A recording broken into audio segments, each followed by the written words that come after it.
apply. There are a lot of people out there that said that we have horrible targets and I know you have big goals, Roger, but they're unrealistic, right? I got told that. I've been told that for like 17 years, right? But the thing about consciousness is people underestimate how powerful it is. People underestimate how powerful prayer is. They underestimate it big time. And when you learn how to generate faith, because funny enough, this book, Think and Grow Rich, there's an entire chapter on faith. How to generate faith. You repeat your goals over and over and over and over again. You visualize your goals over and over and over again. You want to take it to a different level? Meditate for 10 minutes before visualizing your goals. Pray before visualizing your goals. And your luck goes up, it happens faster, weirdest things, your phone rings more often, more deals come into your lap, people look at you and say, wow, you're real lucky, but you're the Midas touch. That's the power of consciousness. So, even though we said back in 2005, 2006, we say, okay, Trinidad and Tobago is a really small country. Only at the time it was 1.3 million people. Now I hear it's 1.4. I don't know if there's that much people here. But anyway, 1.4 million people is actually very small. You all know that, right? I ain't no hero. Right? So setting a 2030 target is a small thing. The country is small. And we train real people already. I don't even need to train everybody. You just need to do speeches and get people to check out the stuff on their own and be curious. Right? Because if you're smart, you're gonna, even if you don't believe me, you are somewhere along the line gonna research this on your own or hear about it again and you're gonna pursue it. Because somewhere along the line it's gonna fall in line with your goals. If it hasn't done that already. Right? That's the nature of this whole thing. Right? So, interactive financial and sales training. So we actually have a display of the game here as well that you all could check out later on when we finish and wrap up and stuff. And see what it's like and see why it works so well. So this is Cashflow 101. We also have Cashflow 202, right, which is the other program we have. And Gabby, is it possible you can pull up the richdad.com? It's in one of the windows in the laptop. So this here is the online game. You can go on richdad.com. Make it full screen for me. Yeah, so you can go on richdad.com and just sign up for. No, click on the I don't even know what to click on. Click on the dice, clubs. You might see my club up there as well.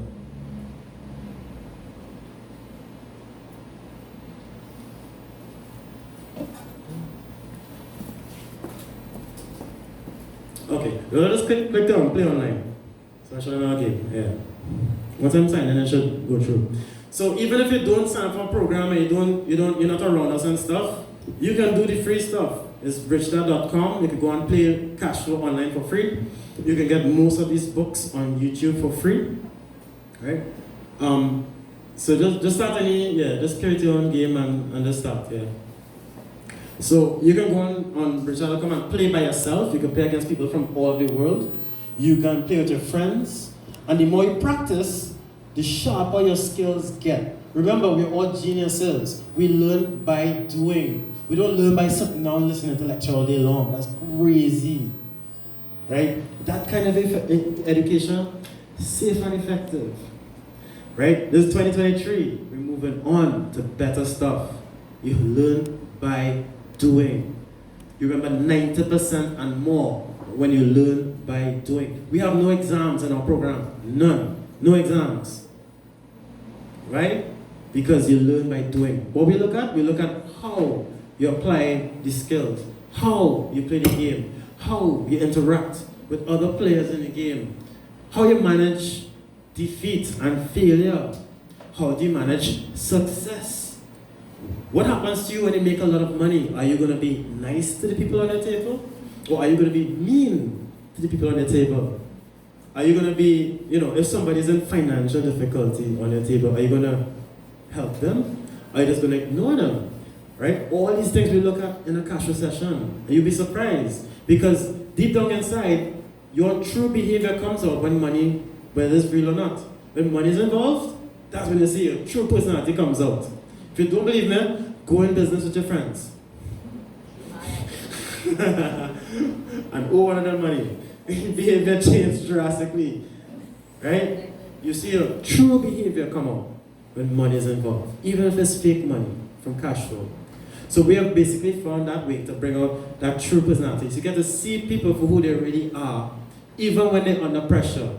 Even when they're doing good or doing bad, doesn't matter to us. What matters is how they reacted. And then we take that, we observe them, how they play Cashflow, and then we expose them to personal development. Depending on what skills they need, what skills they're lacking. Like some players, they may be lacking the ability to sell. They're scared to talk to the peers. Or some players, they might not be filling out the financial statement enough. Some players might not be closing enough deals. Some players might not be able to attract other investors to their project in the game. You master these skills in the game over and over. And we meet every week playing this game. We literally don't stop playing.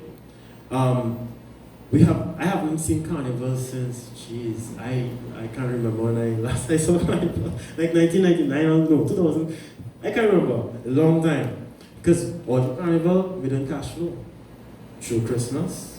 We sometimes take a break, like if Christmas Day fall on a Sunday, we might take the Sunday off. But the last time Christmas fell on a Sunday was like a long time ago. So we just keep on going right through. When COVID happened, we just put everything online. Simple. All our sales training went online too. We played the game and then do sales training after.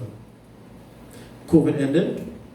We just never stopped playing Cashflow, closing real estate deals, closing rentals and sales. We just never stopped, right? Then too, our group is a bit on the science side. I'll tell you why. So, Trinidad and Tobago has a STEM education program. You all know that, right? STEM education stands for science, technology, engineering, and math. We're actually part of that. We ran a franchise, which is the science and engineering version of these two franchises, but using the interactive approach to teach science and engineering. And we went to a lot of schools, and I was part of the BG and Shell STEM education program and big programs all over the country. And it's the same effect. Kids 5 years old and up. They love learning by doing. You should see them in a science class. Even in St. Benedict's College. St. Benedict's College, you'll be like, oh, those kids, they can't concentrate. You expect to control 25 teenagers in class, Roger? Good luck. Guess what? Fully engaged. We call it fully engaged. The phone could ring and they dare not stop the experiment because they're fully engaged. When that happens, it's very hard to get people out of it. Right? When you're fully engaged in something, that's when you're operating at a genius level. Where you're learning at a very fast rate and time slips by. You know that time? When you're doing something really interesting, 3 hours pass, oh my God, so much time passed. That's full engagement. Super genius level. And we're able to duplicate that every single week at Cashflow Club. And we've gotten really good at it because we've been doing it 17 years. So when we did the Math Science franchise, it was the same thing. Getting children to concentrate and teenagers to concentrate is very challenging in a classroom setting. But when you learn by doing, super easy. Super easy. Because human beings, we love to learn. We're all very intelligent. We have a brain on our heads, right? And once you learn how to develop that brain, you're just not going to stop. If you learn by doing all the time, you're just going to keep on learning a whole lot of stuff, right? Okay, so I wanted to go through, even though I have other books here, I wanted to go through this book here called Rich Woman. Now, one thing about me personally, and this is why I'm here, right? I'm a really good financial and sales trainer, and I use the Cashflow program to produce top-selling agents at Remax. Remax is an American franchise. They're one of the most successful franchises in the world. They operate in 110 countries. So our agents are able to sell property in 110 countries. Now, Remax does a lot of marketing. They're very heavy on, you can see with our signage, our signage has pictures and is scientifically designed to get attention, right? So one thing people realize is that at Remax, we have a lot of female agents. And they're good looking, well, guys just go crazy when they come to the office and be like, what? You hire based on looks? I'm like, no.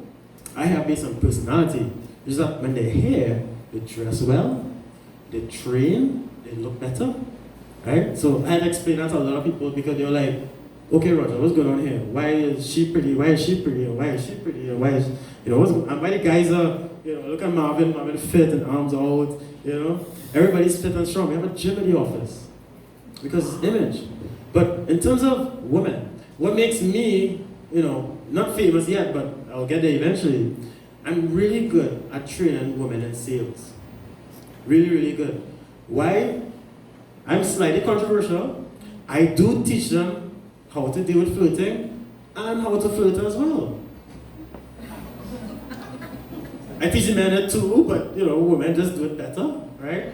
So they're more skilled. When guys flirt to them while in business, they don't react negatively to it. They learn how to handle it well. If it gets overbearing, attend the viewing with a male from the office, or an apprentice or an agent. You just deal with it, right?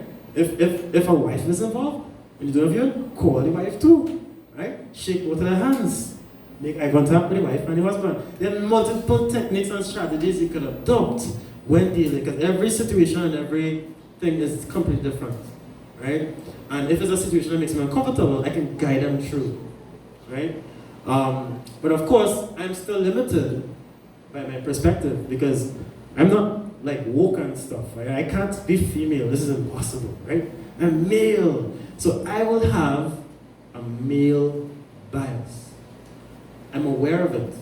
Not 100% aware of it, but I am aware that there is a male bias, right? I can't tell when I have a male bias pop up, but it's only when I get feedback from female agents and stuff, that's when I get a female perspective. And that's why I brought them here as well.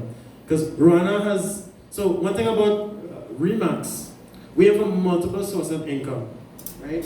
We don't just want to sell real estate. We want to own real estate businesses. We also want to own other businesses as well. And we want to have high sales, right? When we go out there in the real estate market, a lot of property are owned by guys. You all know that? Men. Plenty men are property owners. It kind of sucks. We want to reverse that trend. We want it to be more equal. So this book, Rich Woman, this is written by Robert Kiyosaki's wife. Right? Really, really good book on investing for women. You should get it. I think you can get a free audio book on YouTube. But I want to turn to the back here for these stats. Because this is what kind of brings everything into perspective. Right? So here it is. Starting statistics you did not know by Kim Kiyosaki. 47% of women over the age of 50 are single. 47%. 50% of marriages end in divorce. What's that? It's more than that in Trinidad. I think it's, because this is like white community too, but the black community is way more than that. Anyway, in the first year after divorce, a woman's standard of living drops an average of 73%. It's very true, maybe more than that. Personally, I have a lot of female friends that got divorced. They struggle financially. Hi, good afternoon. There's like a post of knowledge about pastor and stuff.